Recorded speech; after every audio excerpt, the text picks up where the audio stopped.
My Introduction by Elizabeth Flores. My short-term goals are to pass this course, understand this material, and succeed in each class.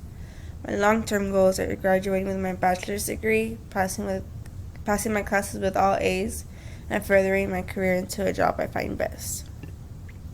I want to work at an elementary school, specifically pre-K or kindergarten, because I feel I would enjoy that age group so much.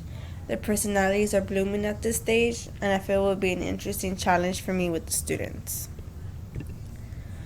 I enjoy watching Swamp People. I can eat pizza every day from anywhere. I don't care. I love pizza. I love spending time with my nieces and nephews. I take them everywhere with me.